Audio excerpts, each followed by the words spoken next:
Gangguan sistem neurologi. Gangguan sistem neurologi terbagi menjadi dua, yakni ada SOL dan TTIK. SOL pada sistem neurologi adalah kondisi yang abnormal di dalam rongga intrakranial ataupun spinal yang menepati ruang sehingga menekan jaringan-jaringan saraf di sekitarnya.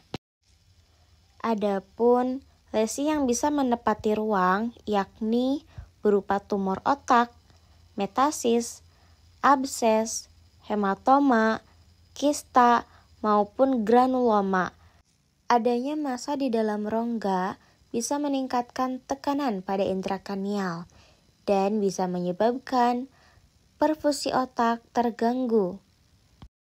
Adapun diagnosis SOL harus dilihat terlebih dahulu menggunakan CT scan atau MRI. Tujuannya yakni untuk menilai ukuran, lokasi, efek massa terhadap jaringan-jaringan yang ada di sekitarnya. Adapun penata laksanaan yang dapat kita lakukan yakni berupa terapi bedah seperti refleksi tumor dan evakuasi hematoma. Selain itu, kita dapat melakukan radioterapi, kemoterapi, maupun terapi medikamentosa seperti kortikosteroid untuk mengurangi edema cerebral. SOL ini dapat disebabkan oleh berbagai kondisi yang bisa menghasilkan massa tambahan di dalam rongga otak. Penyebab utamanya seperti neoplasma, fasikular, infeksi, kista, dan hidrosefalus. Neoplasma terbagi menjadi dua, yakni ada primer dan sekunder. Fasikular atau hematom terbagi menjadi tiga, yakni ada hematom intracerebral, hematoma subdural, dan aneurisma pecah. Infeksi terdiri menjadi tiga, yakni ada abses otak, lesi parasit, dan granuloma. Sedangkan kista terbagi menjadi dua, ada kista arachnoid dan kista koloid, dermoid, dan epidermoid. Yang terakhir, penyebab utamanya yakni bisa berupa hidrosefalus. Pertumbuhan massa seperti tumor, hematom, abses bisa menyebabkan jaringan otak rusak dan obstruksi aliran darah. Massa yang terbentuk bisa menekan jaringan otak, menggeser struktur otak, mengganggu aliran cairan cerebral spinal, dan menghambat perfusi cerebral. Akibatnya, terjadi edema cerebri, hipoksia jaringan otak, serta gangguan fungsi neurologis. Hal ini dapat melemahkan anggota gerak dan terjadi kejang-kejang. Adapun farmakologi dari SOL yakni berupa kortikosteroid, osmoterapi, diuretik tambahan, antikonvulsan, sedasi, dan agen anestesi. Selain itu, ada antipiretik dan analgesik, ada juga antibiotik dan antimikroba. Adapun diet yang dapat dilakukan yakni berupa pembatasan cairan, pembatasan natrium, kebutuhan energi dan protein adekuat, makanan dengan suplementasi vitamin dan juga mineral, pola makan yang kecil namun sering, diet khusus pada kondisi tertentu. Gangguan sistem neurologi yang kedua yakni ada TTIK atau disebut dengan tekanan tinggi intrakranial.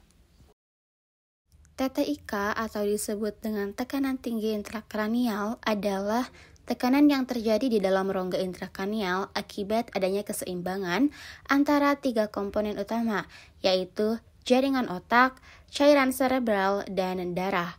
Pada kondisi normal, TTIK berada dalam rentang 5-15 mmHg pada orang dewasa. Bila terjadi peningkatan salah satu komponen tanpa adanya kompensasi dari komponen lain, maka tekanan intrakranial akan meningkat. Penyebab TTIK secara umum yakni meliputi peningkatan volume jaringan otak atau disebut dengan massa, peningkatan volume darah intrakranial, dan peningkatan volume cairan cerebral spinal atau disebut dengan CSS. TTIK ini terjadi karena adanya peningkatan volume salah satu komponen intrakranial seperti jaringan otak, darah, ataupun cairan cerebral spinal dalam ruang tengkorak yang kaku dan terbatas. Jadi, adanya peningkatan di antara komponen-komponen tersebut dan terjadilah TTIK. Adapun farmakologi dari TTIK berupa osmoterapi, kortikosteroid, diuretik tambahan, antikonvulsan, sedasi dan agen anestesi, antipiretik dan analgesik, dan antibiotik ataupun antimikroba. Selain itu, kita dapat melakukan terapi diet seperti pembatasan cairan, pembatasan natrium ataupun garam, diet tinggi kalori dan protein, makanan dengan suplementasi vitamin dan mineral, pola makan kecil namun sering, diet khusus pada kondisi kejang dan penyakit DM. Adapun asuhan keperawatan yang dapat kita lakukan pada pasien dengan SOL, yang pertama yakni pengkajian. Seperti biasa, kita akan mengidentifikasi identitas, keluhan utama, riwayat penyakit sekarang, riwayat penyakit terdahulu, pemeriksaan fisik seperti pemeriksaan GCS, kemudian mengecek tanda-tanda vital, neurologis, kepala, dan melakukan pemeriksaan penunjang seperti CT scan atau MRI. Pengecekan MRI menunjukkan massa intrakranial dengan edema cerebri. Kemudian kita akan menganalisis data yakni berupa data subjektif dan data objektif. Apakah pasien mengeluh sakit kepala yang hebat? Apakah pasien mengeluh mual dan sering muntah? Apakah keluarga mengatakan bahwa pasien tersebut sering bingung, lupa, dan sulit berkonsentrasi? Kemudian, tanyakan skala nyeri dari sakit kepala itu berapa. Kemudian, pemeriksaan tekanan darah. Apakah pasien muntah? Apakah pasien nafsu makan? Apakah berat badan menurun? Dan masalah keperawatan yang biasanya terjadi, yakni berupa nyeri akut, resiko defisit nutrisi, dan gangguan perfusi cerebral.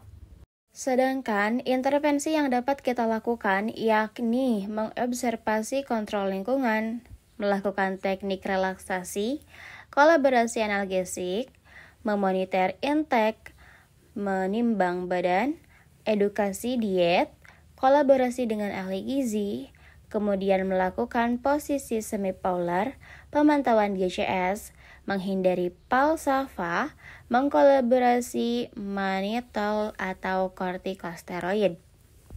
Pada implementasi, kita dapat melakukan intervensi yang tadi sudah kita rencanakan. Kemudian, masuk pada tahap evaluasi. Pada tahap evaluasi SOL, yakni apakah si nyerinya berkurang, apakah pasien tampak lebih nyaman, apakah pasien mual, apakah asupan gizinya meningkat, GCS-nya apakah sudah membaik, tanda-tanda vitalnya apakah sudah membaik, dan apakah keluarga mampu mengenali tanda-tanda bahaya penurunan kesadaran. Selanjutnya, kita akan mengenali asuhan keperawatan TTIK. Pasien dengan TTIK biasanya dengan riwayat trauma pada kepala, sering disertai dengan penurunan kesadaran, sakit kepala hebat, mual, muntah, kejang, atau perubahan perilaku. Pada pemeriksaan dapat ditemukan tanda-tanda peningkatan TIK seperti muntah proyektil, pupil, anisokor, perubahan GCS, peningkatan tekanan darah, bradikardi, dan pola napas yang tidak teratur. Kemudian, cek riwayat trauma, penggunaan obat, serta kondisi neurologis yang sangat penting dikaji. Seperti biasa, kita harus menganalisis data terlebih dahulu.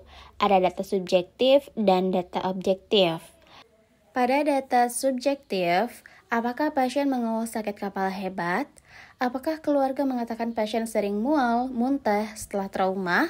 Apakah keluarga menyebutkan pasien sering bingung saat berbicara dan tidak nyambung? Kemudian pada data objektif, kita lihat dan berikan skala pada nyeri yang dialami oleh pasien. Apakah wajahnya meringis? Kemudian dicek tanda-tanda vitalnya. Apakah pasien masih muntah Apakah pasien nafsu makan? Apakah intake-nya berkurang? Kemudian kita lihat GCS-nya, apakah menurun atau tidak. Pada masalah keperawatan, biasanya yang dapat diambil yakni berupa nyeri akut, resiko defisit nutrisi, dan gangguan fungsi serebral.